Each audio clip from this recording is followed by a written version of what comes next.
नमस्कार मित्रों। एक कमेंट सेक्शन में मैंने अपने सवाल देखा कि ये सवाल मेरे एक पहले बनाए गए वीडियो के बारे में था। एक वीडियो में मैंने बताया मेरा माउंट आबू में जब मैं घूमने गया अभी कुछ दिन पहले, तो वहाँ पे एक जगह पे एक कमरा, एक होटल था। उस होटल के एक कमरे में जब मैंने बैठ के मेडिटेशन किया तो मुझे मेरे कोई 11,000 साल पुराने जन्म से जुड़ी कुछ जो सिग्नल्स हैं, कुछ इंस्टिक्ट्स जो हैं वो मुझे प्राप्त हुए, जिसे मैंने अपने एक वीडियो के माध्यम से शेयर किया। तो उसमें मैंने ये पाया कि कमेंट सेक्शन में कुछ सवाल ऐसे थे कि 11,000 साल की कैलकुलेशन कैसे हुई, और एक सवाल ये था कि उस समय 11,000 साल पहले कौन सी भाषा का उपयोग होता था।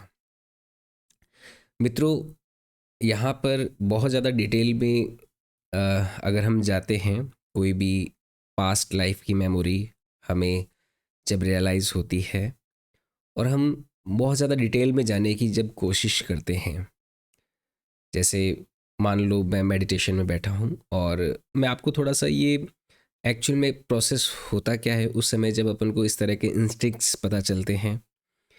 आप जितने भी दूसरे स्पिरिचुअल पाथ पे जो भी योगीज, साधु, सन्यासी इस पाथ पर अग्रसर हैं, चलते हैं, उनसे भी अगर आपने कभी पूछा हो या फिर उन्होंने कभी बताया हो अपने पास्ट लाइफ के एक्सपीरियंसेस, तो आप एक चीज़ नोट करेंगे कि वो बहुत ज़्यादा डिटेल में जाने से आपको अ, उसकी सलाह नहीं देते कि डिटेल में हमें नहीं जाना चाहिए। और इसका कारण और वाकई में क्या होता है, डिटेल में जाना क्या जाया जा सकता भी है और डिटेल में ना जाएं, तो ये सब बातों का सवाल का जवाब आज हम इस वीडियो के माध्यम से एक्सप्लोर करेंगे। सबसे पहली बात, जो भी हमें पास्ट लाइफ के इंस्टिंक्ट्स आते हैं उसका स्वरूप क्या होता है वो आपको जानना थोड़ा महत्वपूर्ण है। मित्रों, जब भी हम ध्यान की गहरी अवस्था में जाते हैं तो हमें इंट्यूटिव लेवल पर कुछ ऐसे विजुअलाइजेशंस होते हैं, कुछ ऐसे मेमोरीज पूरी फ्लैश में नज़र आती है, ऐसे इमेजिनेशन में या फिर एक परसेप्शन सा डेवलप होता है। और उस समय हमारा जो एक कंक्लूज़न होता है कि हाँ, ये पूरा एक रियलिस्टिक एक्सपीरियंस है किसी पास्ट लाइफ का, हमारा ब्रेन का जो लॉजिकल एक एनालिटिकल पैटर्न होता है उस स्टेट में जाने के बाद में, मित्रों, जब भी हम मेडिटेशन की शुरुआत करते हैं तो शुरुआत के कुछ समय तक हमारा जो लॉजिकल ब्रेन है वो काफ़ी एक्टिवेटेड रहता है, वो कैपेबल होता है इनिशियल कुछ एक एक्सपीरियंसेस को पूरा लॉजिकली रैशनल रूप में फिगर आउट करने को कि अच्छा, ये यहाँ पे ये इस लाइफ का रियलिस्टिक एक्सपीरियंस है और ये कोई पास्ट लाइफ का रियलिस्टिक एक्सपीरियंस है। उसमें लॉजिकल माइंड हमारा मेडिटेशन की जो इनिशियल स्टेजेस होती है उसी में ही वो कैपेबल होता है, क्योंकि देखो, हमारा जो ब्रेन है वो एक लिमिटेड क्रिएशन है। वो लिमिटलेस क्रिएशन नहीं है, परंतु हमारा जो लाइफ का स्पैन है, जो टाइम का स्पैन है, हमारी जो सोल है, आत्मा है, उसने जो इस पूरे यूनिवर्स में समय बिताया है वो इनफाइनाइट है, वो लिमिटलेस है। तो उस लिमिटलेस की कोई भी अगर जानकारी इस लिमिटेड ब्रेन से हम लेना चाहते हैं तो यहाँ पर कुछ लिमिटेड इंफॉर्मेशंस, कुछ लिमिटेड इंस्टिंक्ट्स हमें पता चलते हैं during the meditation. Exact detailing में जाना भी चाहें तो हम जा सकते हैं, लेकिन उसमें हमें जैसे भी हम जाने की कोशिश करते हैं तो हमारा सर थोड़ा सा भारी होने लगता है, क्योंकि आप अगर अपने इस मौजूदा जीवन की कोई एक जानकारी को एकदम एग्जैक्ट परफेक्टली देखना चाहें कि आज से 2 साल 3 साल पहले किसी दिन पे क्या हुआ था एकदम, तो आपको दिमाग में कितना जोर लगाना पड़ता है। तो यहाँ पर आप वो इन्फॉर्मेशन कोई पास्ट लाइफ की पर्टिकुलर आपको जाननी है तो आप पता लगा सकते हैं।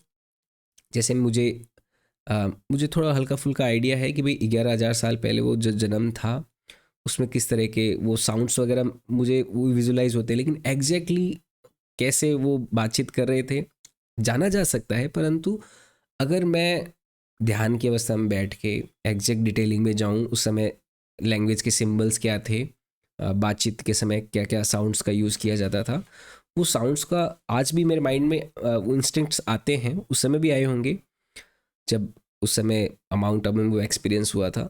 लेकिन मेरा जो कैपेबल माइंड है, जो लिमिटेड माइंड है, वो उसको जब एनालिसिस करने बैठता है, क्योंकि इस जन्म की जो लैंग्वेज अभी जो मैं आपके बीच में बोल रहा हूँ, ये एक हिंदी भाषा है, और उस समय के जो फोनेटिक साउंड्स थे उस लैंग्वेज के वो अलग थे, तो उनसे उनको कोरिलेट करते समय ये लॉजिकल ब्रेन कुछ हद तक यहाँ पे फेल होने लगता है। बहुत कॉम्प्लेक्स है, डिटेलिंग मैं आपको समझाने की कोशिश कर रहा हूँ, ध्यान से आप समझना इस चीज़ को। तो वहाँ पर और ज़्यादा अगर एनालिटिकल मैं अप्रोच लगाने की कोशिश करूँ, दिमाग पे जोर अपन लगाएं, तो दिमाग में एक सरदर्द सा होने लगता है। और ये जो सरदर्द है वो एक अच्छी बात नहीं है जब आप एक योगिक पाथ पे हो, ध्यान के मार्ग पे हो। तो योगिक और ध्यान के मार्ग का जो बेस लाइन उद्देश्य है, देखिए जब आप मेडिटेशन के मार्ग पे हो तो आपको बहुत सारी चीज़ें पता चलेगी जिसका आप उम्मीद भी नहीं लगाए बैठे हो। वैसी वैसी थ्योरीज, वैसे वैसे नॉलेज, वैसा वैसा एक्सपीरियंसेस आपको मिलेंगे। लेकिन मैं आपको एक ही बात बताना चाहूँगा, बहुत अच्छे ध्यानी, योगी, आध्यात्मिक व्यक्ति जितने भी हों, उन्होंने भी यही बात बोली है कि आपका मार्ग सही है या नहीं है, इस बात को आप इससे इवेल्युएट कीजिए कि आपका माइंड कितना रिलैक्स, शांत, पीसफुल और हैप्पी स्टेट में रहता है। अगर ये रह रहा है तो you are on a right track for your spiritual uplifting journey.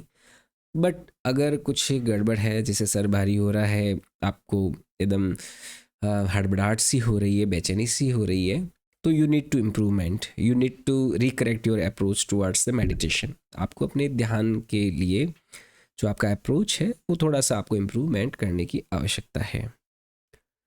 तो मैं जब भी ध्यान में बैठा हूँ या कुछ भी हुआ हूँ, तो इस तरह के एक्सपीरियंसेस जब आए हैं तो डेफिनेटली इंसानी स्वभाव है, क्यूरियोसिटी जागती है कि और जाना जाए और जाना जाए। परंतु एक हद तक जब भी मुझे लगता है कि दिमाग पे बहुत ज़्यादा जोर पड़ रहा है, दिमाग पे और ज़्यादा स्ट्रेस सा क्रिएट हो रहा है, क्योंकि दिमाग की अगर एबिलिटी एबिलिटी तो दिमाग की कम है, लेकिन उसको बहुत ज़्यादा एबिलिटी के लिए यूज़ करेंगे, आपका जो स्ट्रेंथ है वो 50 किलो उठाने का नहीं है। आपकी बॉडी का स्ट्रेंथ है 10-20 किलो उठाने का, लेकिन 50-60 किलो उठाने की कोशिश करेंगे तो बॉडी की मसल्स में स्ट्रेच तो पड़ेगा ही। तो ब्रेन का जो कैपेसिटी है उससे ज़्यादा का अगर उसको कोई काम दोगे तो वो थोड़ा सा परेशान होगा, जो कि एक स्पिरिचुअल प्रैक्टिस में एक अच्छा बात नहीं माना जाता। तो यहाँ पर हमें बहुत ज़्यादा डिटेलिंग में कि उस जन्म में मैं कौन सी भाषा बोलता था, या फिर वो 11,000 की कैलकुलेशंस कैसे हुई, इन चीज़ों में बहुत ज़्यादा डिटेलिंग में हमें ना जाके उसे अवॉइड करना चाहिए। हालांकि क्योंकि सवाल पूछा गया तो जवाब तो देना ही पड़ेगा, तो मैंने थोड़ा सर दुखाया इसमें। तो कुछ एक फोनोटिक्स साउंड्स जो हैं उस समय जो यूज़ किए जाते थे 11,000 ईयर्स पहले लैंग्वेजेस के, वो कुछ मुझे विजुलाइज हुए थे, उनको मैंने मुझे ऐसे सुनाई दिए थे मेडिटेशन के दौरान। तो थे कुछ ऐसे साउंड्स थे, उनको अगर मैं बोलूँ तो भी कोई एक ऐसे सेंस अभी आपको फ़िलहाल आप जो जिस भाषा को जानते हो उससे आप लगभग 20 से 30% ही कोरिलेट कर पाएंगे। और 11,000 साल की कैलकुलेशन कैसे हुई? ये कैलकुलेशन एक इंट्यूटिव लेवल पे होती है। आपकी जब इंट्यूशंस बहुत ज़्यादा क्लियर हो, जब आप लाइफ में पूरी तरह से बिना किसी जजमेंटल की लाइफ जी रहे होते हो, तो आपके इंट्यूशंस बहुत जब क्लियर होते हैं तो क्लियरली आपको इनसाइट दिखाई दे रही होती है, हाँ ये लगभग 11,000 साल पहले का कोई जन्म था। मतलब 11,000 एग्जैक्टली नहीं था, 11,000 प्लस माइनस कुछ था, लेकिन लगभग वही एक समय था जिसकी एक कैलकुलेशंस यहाँ पे आपको पता चलती है। तो बहुत ज़्यादा साधु सन्यासी या फिर जो स्पिरिचुअल सीकर्स हैं जिनको इस तरह के एक्सपीरियंसेस होते हैं वो नहीं बताते। मैंने कोशिश की है कि आपको एनालिटिक वे में ये जो पास्ट लाइफ के एक्सपीरियंसेस है उनका लॉजिकल, रैशनल और साइकोलॉजिकल क्या एस्पेक्ट होता है उसको बताने की पूरी कोशिश की इस वीडियो के माध्यम से। और कोई प्रश्न हो तो ज़रूर पूछें। बस बेस लाइन ये ध्यान रखें कि in this path of spirituality अगर आपका माइंड खुश है, आपका माइंड एक रिलैक्स स्टेट में है, हैप्पी स्टेट में है, तो सब बढ़िया है, सब अच्छा है। You are on a right path, keep going, keep going, keep moving. पर दिमाग में लोड आ रहा है, बेचैनी है, परेशानी है, थॉट प्रोसेस जो है वो शांत नहीं हो रहा है, तो we need to recorrect our approach towards this path. थोड़ा सा हमें रिकरेक्ट करने की आवश्यकता है। तो कमेंट सेक्शन में कोई प्रश्न हो तो ज़रूर पूछें। वीडियो अच्छा लगा हो तो लाइक कर सकते हैं। चैनल को सब्सक्राइब नहीं किया है तो सब्सक्राइब भी ज़रूर कर सकते हैं। बहुत बहुत धन्यवाद मित्रों। जय हिंद, जय भारत।